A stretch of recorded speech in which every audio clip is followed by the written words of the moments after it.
Bienvenue à toutes et à tous. La plus belle femme de la Côte d'Ivoire est connue depuis hier.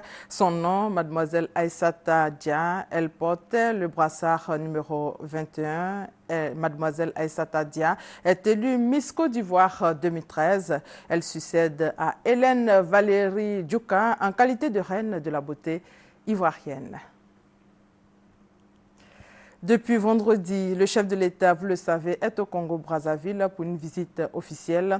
Au deuxième jour de sa visite au Congo, le président de la République, Alassane Ouattara, s'est rendu à Pointe-Noire où il a visité le port autonome de la localité. En compagnie de son homologue congolais Denis Sassou Nguesso, le président ivoirien a reçu un accueil chaleureux.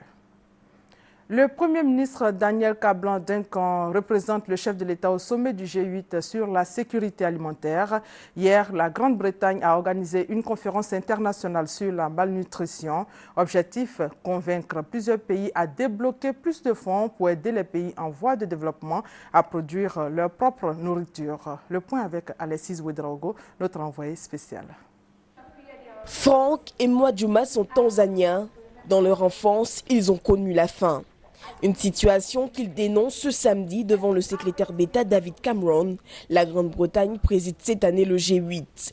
Le chef du gouvernement britannique l'a dit, il faut que les pays donateurs renforcent les plans d'appui à la lutte contre la malnutrition dans les pays en voie de développement, surtout dans les pays en conflit. Si nous investissons dans des pays avant qu'ils s'effondrent, nous n'aurons peut-être pas à dépenser autant d'argent pour gérer les problèmes qui en découlent, comme l'immigration de masse ou des menaces contre notre sécurité nationale. C'est pourquoi, oui, la Grande-Bretagne continuera à mener ce combat de front. La rencontre est aussi l'occasion pour les pays africains de dresser l'état des lieux de leur politique de nutrition, de s'enrichir du succès des autres dans les secteurs de la sécurité alimentaire, de la santé, mais aussi de l'agriculture. En Côte d'Ivoire, des initiatives sont engagées, mais beaucoup reste encore à faire. La Côte d'Ivoire a l'essentiel pour se nourrir, mais il faut faire mieux. Nous avions indiqué l'engagement du gouvernement sur un plan de 5 ans avec 160 millions de dollars, c'est-à-dire autour de 80 milliards de francs CFA au niveau du budget ivoirien, mais avec aussi les partenaires extérieurs pour régler l'essentiel de ces dossiers de malnutrition. Le G8 reste conscient de la nécessité de pleinement s'impliquer dans l'aide aux pays africains. La participation de la Côte d'Ivoire à ce rendez-vous revêt de lourds intérêts. Premièrement, l'adhésion officielle du pays à l'initiative du G8 portant sur la nutrition pour la croissance et aussi un repositionnement à l'échiquier international avec des accompagnements importants pour la relance économique. C'est dans ces couloirs, lors de ces rendez-vous, que se décident les différents rapports et autres accords avec les décideurs du groupe D8. Déjà hier, la possibilité d'un renforcement des investisseurs du groupe anglais Unilever dans le pays a été évoquée. Si les choses se passent bien, cela devrait être fait pour 2016. Ce sont des milliers d'emplois en perspective dans le pays.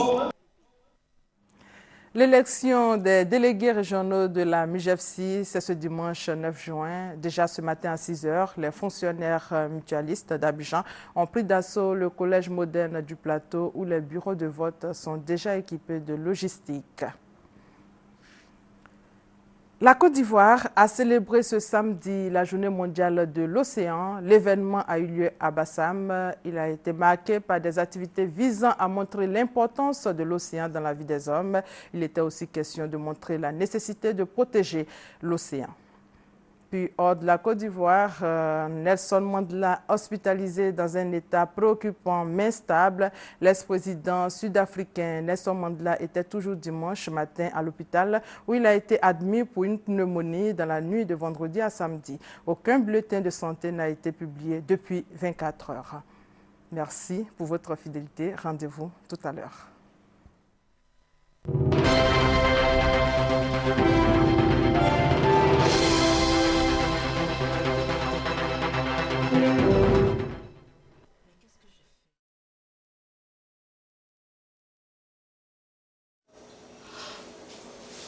C'est pas vrai.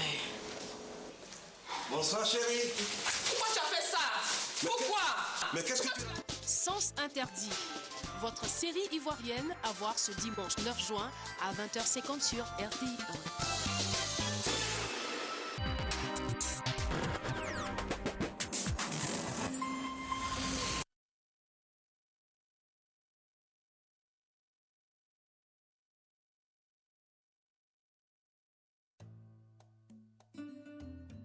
Une autre Afrique existe.